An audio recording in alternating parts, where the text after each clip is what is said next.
Sejam bem-vindos ao programa Palestra na Fraternal. Hoje estamos recebendo o palestrante Douglas Bonizzi Sanches, com o tema Reconciliação. Rádio e TV Fraternal, sempre sintonizada em você.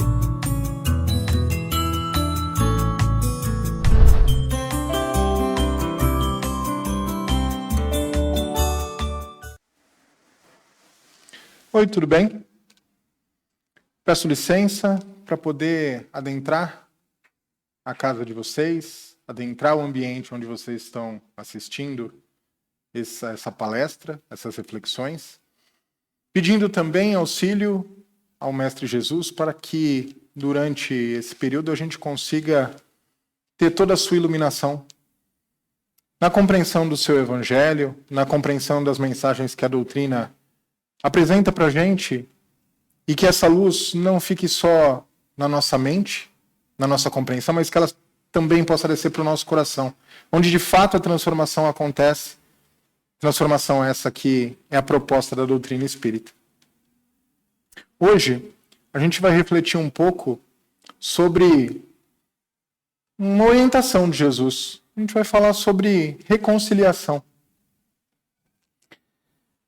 Jesus, ali no Sermão da Montanha, ele começa a, num momento, repassar as leis que Moisés falou, e quando ele chega ali mais ou menos numa sugestão, né, de que, sim, de fato, é errado, não matarás, né?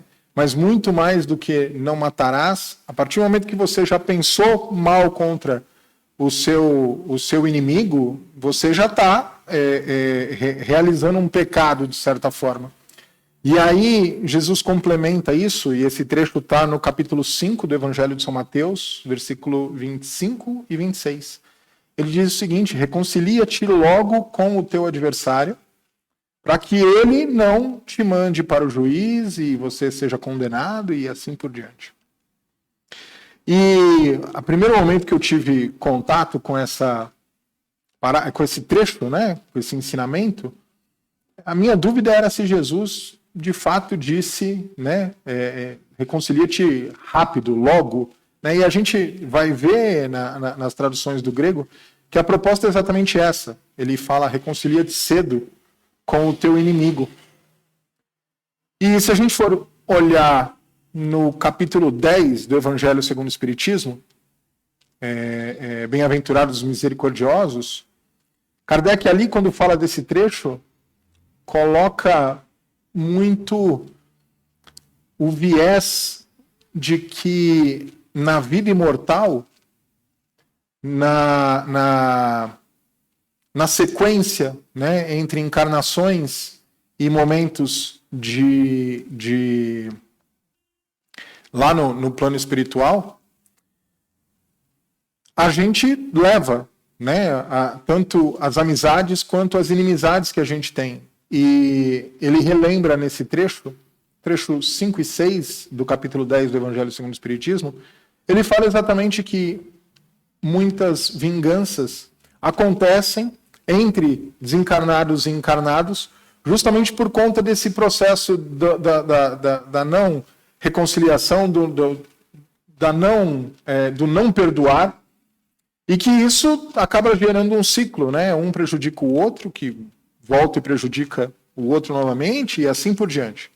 Então Kardec apresenta, dentro dessa proposta de Jesus da reconciliação rápida, a condição de que a vida não cessa depois da morte, e isso tem muito mais a chance de virar um ciclo de perturbação do que, de fato, uma libertação, né, quando acontece algum afastamento.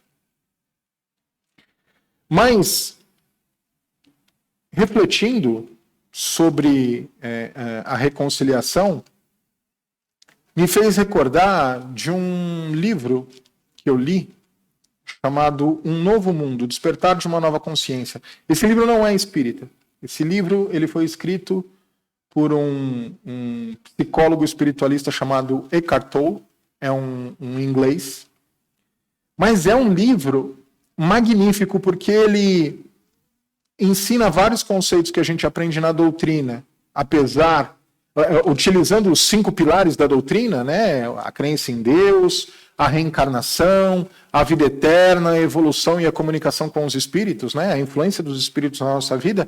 O Eckhart Tolle, ele fala para pessoas que não acreditam nisso. E ele então vai por outros caminhos. Então eu queria falar um pouco sobre o caminho que o Eckhart Tolle utiliza para chegar em conclusões do tipo perdão, do tipo como que a gente pode fazer para ser uma pessoa melhor. E eu não tenho dúvida que isso vai auxiliar nas reflexões sobre a reconciliação. Porque a partir da mensagem de Jesus, a gente já entendeu que esse é o caminho. A partir da mensagem de Kardec, a gente já entendeu as vantagens da reconciliação. Mas o perdão e a reconciliação, ele não é um processo fácil, porque ele atua diretamente no nosso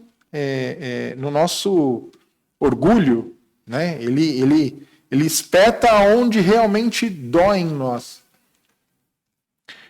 E, bom, nesse livro, O Despertar de uma Nova Consciência, o Eckhart Tolle diz o seguinte: quando a gente presta atenção em nós mesmos, é muito difícil a gente parar de pensar. A nossa cabeça está sempre pensando. Inclusive, quando a pessoa se propõe, por exemplo, a fazer uma meditação, é complicado fazer a meditação porque a cabeça está sempre pensando, está girando e por mais que a pessoa consiga, às vezes, durante alguns segundos se concentrar, a dúvida se fechou a janela, o cachorro late, chama atenção. Então a nossa cabeça está sempre pensando alguma coisa. E nesse processo é muito difícil a gente entender que o que gera esse pensamento, essa é a proposta do Eckhart Tolle, tá? O que gera esse pensamento não necessariamente é a gente. Ele propõe que essa voz na nossa cabeça, e depois eu vou incrementar obviamente com as informações do Espiritismo, mas que essa voz na nossa cabeça, ela não é a nossa personalidade. Essa voz na nossa cabeça, ele dá um nome de ego. O mesmo nome que se a gente for olhar, o Freud colocou no id, ego, superego, tá que aqui o Eckhart Tolle vai para um lado um pouco diferente, mas ainda assim ele chama essa voz na nossa cabeça de ego. E por que ele chama de ego? Né? Porque ele diz que essa voz ela está sempre em busca de se identificar. Ela sempre está em busca de encontrar quem ela é e como ela é. Então, ela precisa de uma nacionalidade, ela precisa de uma identidade, ela toma o teu nome, ela toma tudo que te identifica de forma social, ela se abraça nisso e ela passa a se identificar com isso. E como a gente acha que nós somos essa voz, nós nos identificamos muito com tudo aquilo que ela se identifica. Então, por exemplo, se eu tenho um time de futebol, se eu tenho um partido político, isso tudo é o ego buscando essa identificação máxima. E no livro, ele chega a propor o seguinte: toda vez que você usa a palavra eu numa frase, quem está falando é o ego, não é você. E nessa busca por identificação, ele propõe que o ego ele está sempre,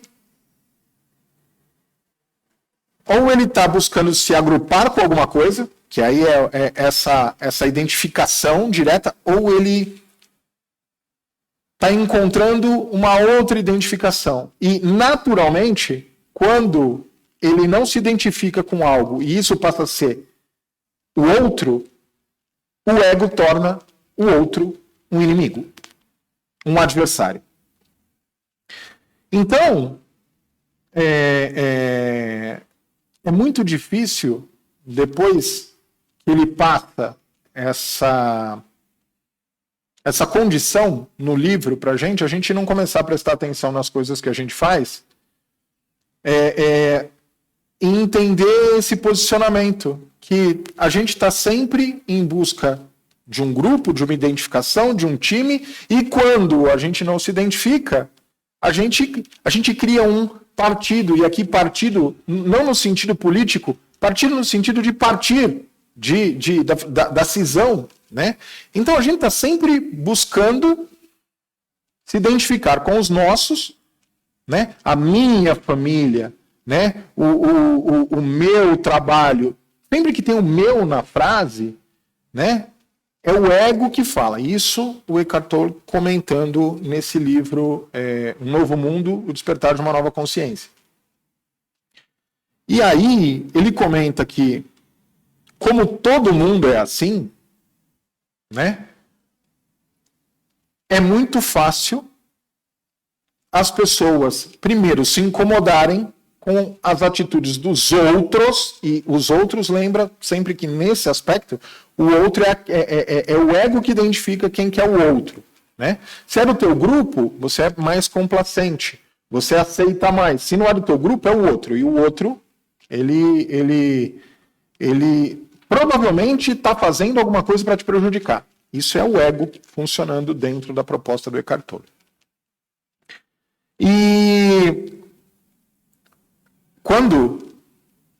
outro ponto interessante que ele comenta em relação ao ego é que o ego, ele gosta de se queixar. Ele está sempre buscando uma forma de se vitimizar. Sempre a situação que acontece porque é com ele. No livro, inclusive, ele chega a dar um exemplo da pessoa que está num restaurante, chega uma sopa, aí a sopa está fria. E ele comenta que o ego, ele faz aquele movimento da pessoa chamar o garçom e falar assim: como você ousa me trazer uma sopa fria? Por que você trouxe uma sopa fria para mim? Né? Então, sempre o ego, quando se queixa, e não necessariamente ele precisa estar falando para alguém, mas quando a gente fica remoendo uma situação, ele também provoca a gente dizendo que é o nosso ego fazendo esse tipo de coisa. E ele diz o seguinte: o problema não é você chamar o garçom e falar da sopa gelada. O que é fato, né, você precisa corrigir. E aqui o exemplo da sopa é uma coisa simples, mas a gente precisa corrigir as coisas que a gente entende que estão equivocadas. Mas é muito diferente a gente olhar, chamar o garçom e falar: olha, minha sopa está fria, tem como esquentar? Né? Do que falar: olha, você trouxe... É o cúmulo você trazer uma sopa fria para mim. Então, são situações diferentes, são formas diferentes de se agir em relação a um problema. E então esse posicionamento, né, de incômodo do ego, a gente, isso ele conta no livro também, a gente age assim de forma inconsciente. Porque uma forma que a gente tem de anular o ego é exatamente entendendo como ele funciona.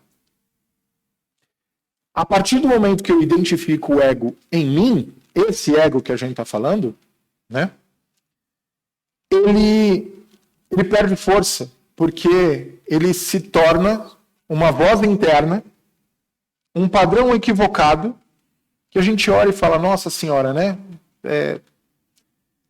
É o meu eu inconsciente que está falando, não sou eu. E por que eu estou falando tudo isso, né? Primeiro porque a partir do momento que eu consigo identificar o ego em mim, e é uma ação inconsciente de um padrão humano que, na sua casca, todo ego tem diferença, ele propõe. Tem diferença por quê? Porque cada um tem sua identidade, mas o mecanismo interno do funcionamento dos egos é idêntico. E aí, a partir do momento que eu consigo identificar o ego em mim, eu consigo identificar o ego no outro. E a proposta do Eckhart Tolle é que quando eu identifico o ego no outro, eu entendo que o que o outro me fez, que me incomoda, não necessariamente é pessoal. É muito mais um ato de inconsciência.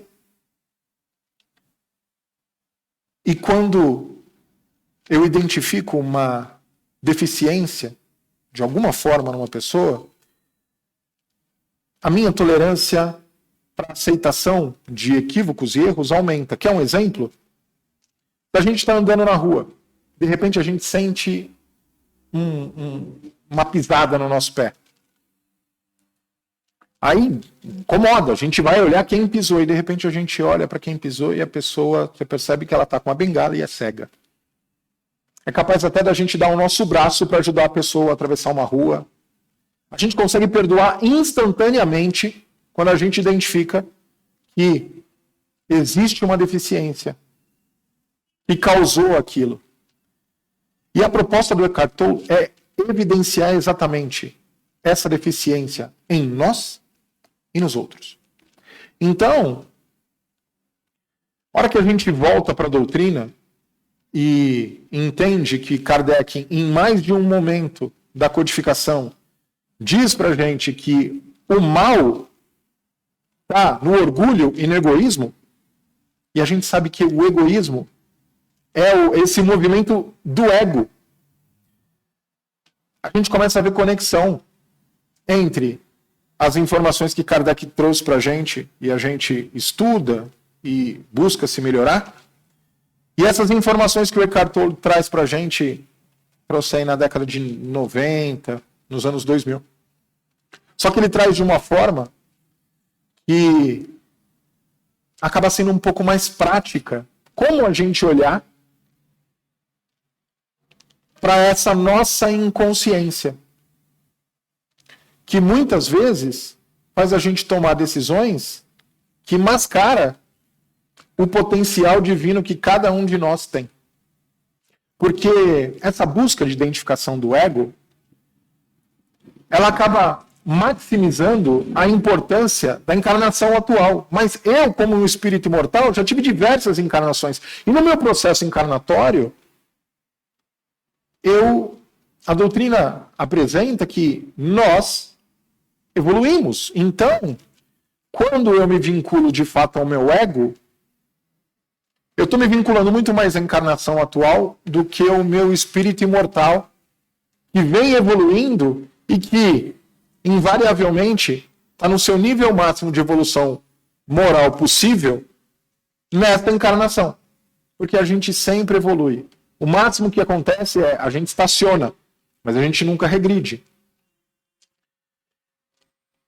Então, eu trouxe essa proposta de apresentação desse modelo de pensamento que o Eckhart Tolle apresenta, até porque, agora acrescentando informações da doutrina, e as informações que Kardec traz ali no capítulo 10 do Evangelho segundo o Espiritismo, que ele está falando diretamente sobre obsessão. E se a gente for no Livro dos Espíritos, tem uma pergunta, né, que fala: os espíritos desencarnados influenciam na nossa vida? A resposta que a gente obtém é que sim, e que de regular, né, normalmente são eles que nos dirigem. E quando eu li isso a primeira vez, e a segunda, e a terceira, e a 10ª, eu me questionava: como assim eles nos dirigem?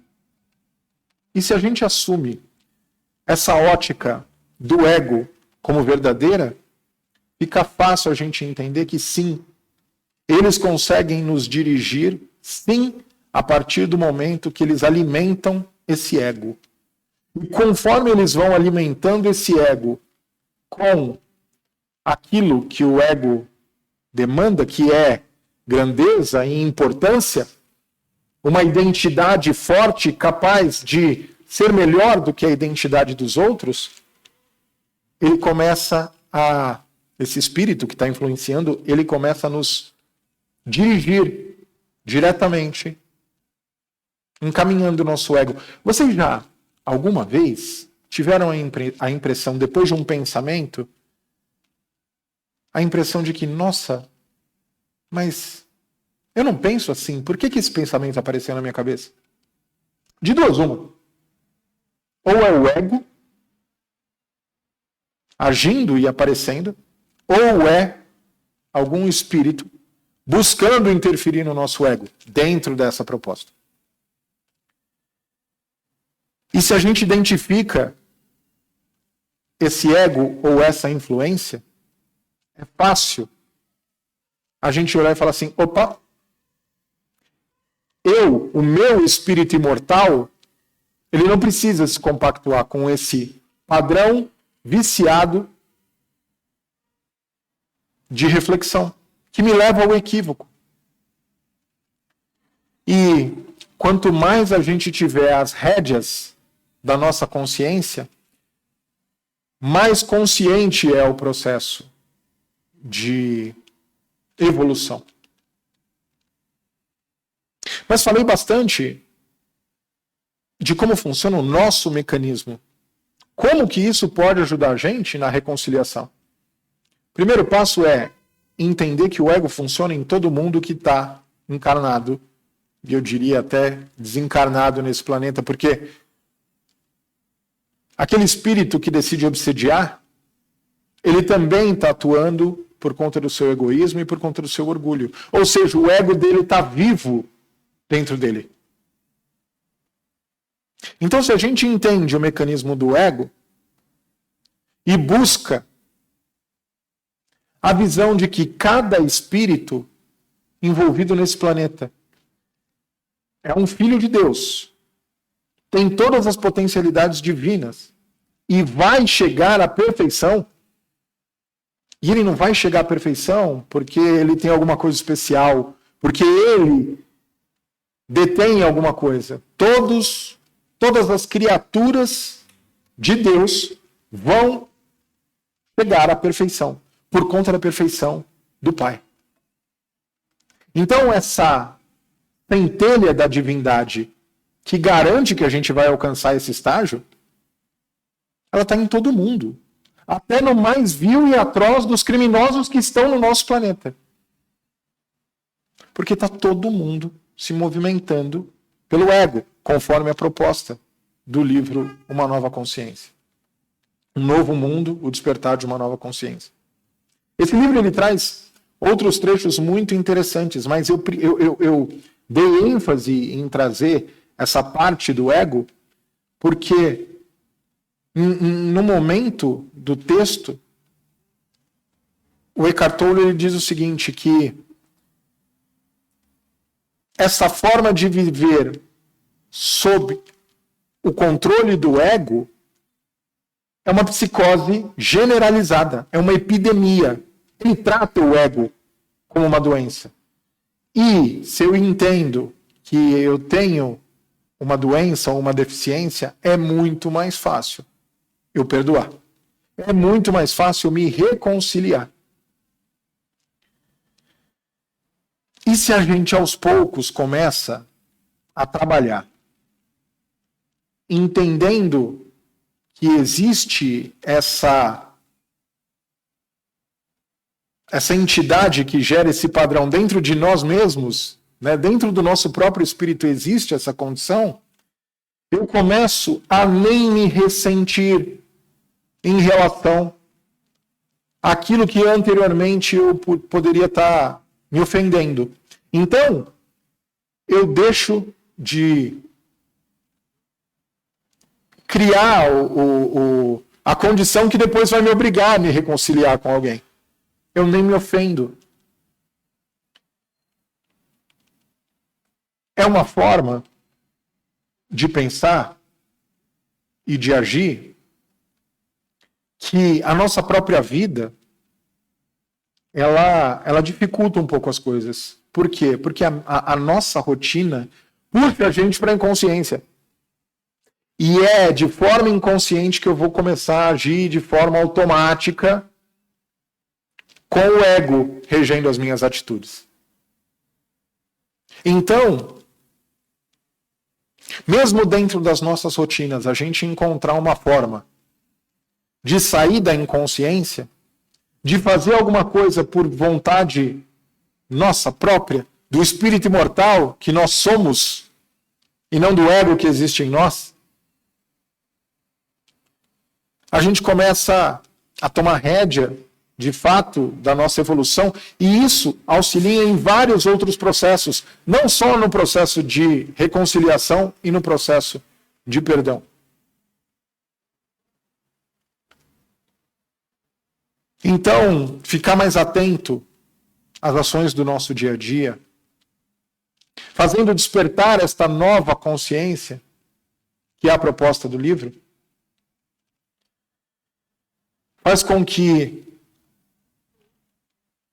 independente se estamos sendo influenciados por outro espírito ou não, nós passamos a quebrar ciclos, talvez milenares, de espírito que prejudica o outro. Porque às vezes alguém vem e faz alguma coisa que me incomoda, que me ofende, e eu fico completamente decepcionado com a pessoa, mas a gente não sabe se a gente, de alguma forma, mesmo ainda nessa encarnação, se a gente, de alguma forma, não provocou uma antipatia, não provocou uma ação reversa, que quando a gente fez não incomodou, mas quando a gente recebe, incomoda. E é muito interessante o porquê Deus permite que isso aconteça. Deus permite que nós soframos esse tipo de ação, seja de encarnados ou desencarnados, para que a gente de alguma forma crie uma empatia com aquilo que nos incomoda, e criando essa empatia a gente pare de incomodar o próximo. Então, encaminhando já para o fim da nossa reflexão, buscar uma atitude de consciência constante não é uma proposta nova e que está só no livro do Eckhart Tolle. Dentro do Espiritismo, essa proposta vem embalada com o nome de vigiai e orai. E de uma forma um pouco mais prática, eu me propus a trazer uma outra ótica que nos ajuda a olhar a forma que a gente pode melhorar nosso jeito de agir, para que a gente possa vigiar e orar. E por que a gente pode vigiar e orar? A gente precisa vigiar e orar para que a gente se conecte com o espírito imortal que nós somos. E para que a gente se desconecte do ego que se alimenta do orgulho e do egoísmo, as duas principais chagas, os dois principais vícios que nos assolam, e para que a gente aceite o momento de espíritos que, ainda dominados pelo orgulho e egoísmo, cometem equívocos, mas que um dia também vão assumir as rédeas da sua evolução e vão chegar à perfeição. Alguém precisa dar o primeiro passo. Que sejam os mais conscientes. Mais uma vez, agradeço pelo momento que passamos juntos, pedindo para que os espíritos que nos acompanharam nessa reflexão possam nos auxiliar nesse vigiar e orar. Possam nos alertar quando a inconsciência começa a tomar conta do nosso coração. E que a gente tenha lucidez, através da oração, de pedir ajuda para eles. Porque nós não estamos sozinhos. O compromisso de construir um mundo melhor também passa por aqueles que nos auxiliam no nosso processo evolutivo. Todos eles prepostos de Deus em nossas vidas, garantem que a promessa da perfeição aconteça para o nosso espírito imortal. Então que assim seja, e que tomando as rédeas da nossa encarnação, nós possamos transformar o mundo num lugar melhor.